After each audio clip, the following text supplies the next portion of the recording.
जन्म है माया बाप जन्म है माया बाप जन्म है माया बाप जन्म है ತಾಯಿ ಮತ್ತು ತಂದೆ ಏನು ಕೊಟ್ಟ ನಮಗೆ ಮತ್ತೇನು ಕೊಟ್ಟ ಜನ್ಮ ತಾಯಿ ತಂದೆ ಜನ್ಮ ಕೊಟ್ಟಾರ ಆದಿಚೆ ಮಜ ತಂದೆಚೆ ಆದಿಚೆ ಮಜ ತಂದೆಚೆ ಕೃಪಾ ತಾಯಿಚೆ ಕೃಪಾ ಯಾವಾಗ ನಾವು ಆ ತಾಯಿ ತಂದೆ ಜನ್ಮ ಕೊಟ್ಟಿದ್ದ ಸಂತ ಚುಕವಿತಿ ಜನ್ಮ ಪಂಕ್ತಿ ಒಂದನೇ ಜನ್ಮ ನಮ್ಮ ತಾಯಿ ತಂದೆ ಕೊಟ್ಟಿದ ಅಂದ್ರೆ ಮಾತೃದೇವೋ ಭವ ಪಿತೃದೇವೋ ಭವ ಗುರುದೇವೋ ಭವ ಆಚಾರ್ಯ ದೇವೋ ಭವ.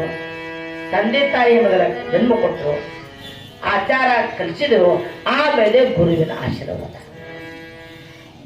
ನೀವು ಗುರುಗಳ ಕಡೆ ಹೋಗು, ಸಂತರ ಕಡೆ ಹೋಗು, ಸತ್ಸಂಗ ಬೆಳೆಸು ಅಂತ ತಿಳ್ಕೊಂಡು ಯಾವ ತಂದೆ ತಾಯಿ ಹೇಳ್ತಾರ ಆ ತಂದೆ ತಾಯಿ ಜನ್ಮ ಸುಫಲ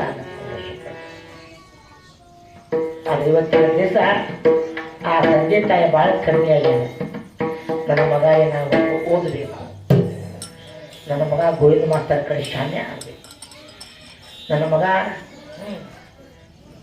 ಏನಾಗಬೇಕು, ಇಂಜಿನಿಯರ್ ಆಗಬೇಕು, ಡಾಕ್ಟರ್ ಆಗಬೇಕು, ಇನ್ಸ್ಪೆಕ್ಟರ್ ಆಗಬೇಕು, ವಕೀಲ ಆಗಬೇಕು, ಏನೇನೇ ಆಗಬೇಕು. ಒಟ್ಟ ಆದ್ರೆ ಸಂತರ ಶರಣರ ಮಹತ್ವ ಮಾತ್ರ ಆಗಬಾರ್ದು. ಬದನೆ ಮಾಡೋದು ಹೀಗಲ್ಲ. ಯಾವಾಗ ಕೊಟ್ಟವ್ರ ಕೈ ಕಾಲು ಹಿಡ್ಕೊಂಡಿಂದ ಎಲ್ಲಿಂದ ಬರ್ಲಾರ್ದಾಗ ಅವಾಗ ಬದನೆ ಹೋಗಿ ಕುಂತೆಲ್ಲ ಮನೆಯಾಗ ಹೋಗಿ ಬದನೆ ಮಾಡಾಕ. ಯಾಕ ದೊಡ್ಡೊಬ್ಬರು ಕೊಡಾಗ ನಾಗಪ್ಪದ ನಾಗಪ್ಪ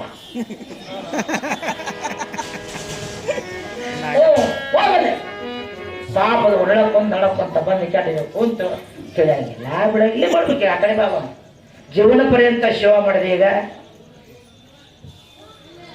ಏನ್ ಹೇಳ್ತಾರೆ, ನಾಲ್ಕು ಹೋಗ್ಯಾವ, ನಾಲ್ಕೇನು ಕಿವಿಗೆ ಕಾಣ ನಾಲ್ಕ ಮುಖಗಳು ಲಾಗಲೇ ಲಾಳೆ ಆನಶ್ಯ ಸ್ವಾಮ ಪರಿಗತಿದ್ದಾಲೆ ಅವು ಕರ್ತಿ. ಏನು ಮಾಡೋದು, ಎಲ್ಲ ಮುಗಿದಿಂದ ಹೇಳಿದ್ರ ಏಳು ಸಪ್ತಾಹ ಒಂದ್ತಾರೆ ಹೋಗುದು, ತಿನ್ನುವುದು, ಮಕ್ಕಳು, ಮತ್ತೇನು ಕೆಲಸ. ಕಾರಣ ಏನು ಅಂದ್ರೆ ಇದಕ್ಕಾಗಿ ನಾವು ಬಂದು ತಿಳ್ಕೊಳ್ಬೇಡ್ರಿ. ಯಾವಾಗ ನಿಮಗೆ ತಾಯಿ ತಂದೆ ಜನ್ಮ ಕೊಟ್ಟಿದ್ದ ಒಮ್ಮೆ ನೀವು ಸತ್ಸಂಗಕ್ಕೆ ಬಂದ ಮೇಲೆ ಸತ್ಸಂಗದಲ್ಲಿರ್ತಕ್ಕಂಥ ಮಹಾತ್ಮರ ಅನುಗ್ರಹ ಯಾವಾಗ ಆಗುತ್ತ ಅಚ್ಚಿಯೇ ಮಜತ್ತು ಬೇಕು. ತುಕಾರಾಮ ಅವರಿಗೆ ನಿನ್ನೆ ಒಂದು ದಿವಸ ಆಗೈತಂದ್ರೆ, ನಿನ್ನೆ ಒಂದು ದಿವಸ ಚೆನ್ನಾಗ ತುಕಾರಾಮ ಅವರೇ ತುಕಾರಾಮ ಜಗದ್ಗುರು ತುಕಾರ ಅವತಾರ ರಾಮಯಾಚ. ಅದಕ್ಕಿಂತ ಪೂರ್ವದಲ್ಲಿ ಆಗಿಲ್ಲ ಅವರಿಗೆ. ನಮ್ದೇ ಬರೆದ್ರೆ ಆಶೀರ್ವಾದ ಆಗುವಾಗ ಕೇಸರ ಮಹಾಸ್ವಾಮಿಗಳು ಅವ್ರ ಉಪದೇಶ ಮಾಡ್ಯಾರೇನಿಲ್ಲೋ ಮಾಡ್ಯಾರ. ಅದು ಹಿಂದಿನ ಒಂದು ಪ್ರಭಾವ ಇತ್ತು ಅವರಿಗೆ, ಹಿಂದಿನ ಪ್ರಭಾವ ಇತ್ತು. ಸಾಕ್ಷಾತ್ ಅವಾಗ ಪ್ರಸನ್ನ ಆಗಿದ್ರು. ಈಗ ಕನಸಿನ ಬಂದು ಅವ್ರು ಆಶೀರ್ವಾದ ಮಾಡ್ಯಾರ. ಕನಸಿನ್ಯಾಗ ಬಂದು ಕಾರಣ ಏನೋ ಗುರು ಬೇಕಂತ. ಹೌದಲ್ರಿ? ಬರೇ ಕನಸ್ನ್ಯಾಗ ಬಂದ್ರು, ಕನಸ್ನ್ಯಾಗ ಬಂದ್ರು, ನಮ್ಮ ಕನಸ್ನ್ಯಾಗ ಒಂದು ದೇವ್ರು ಬರೋದು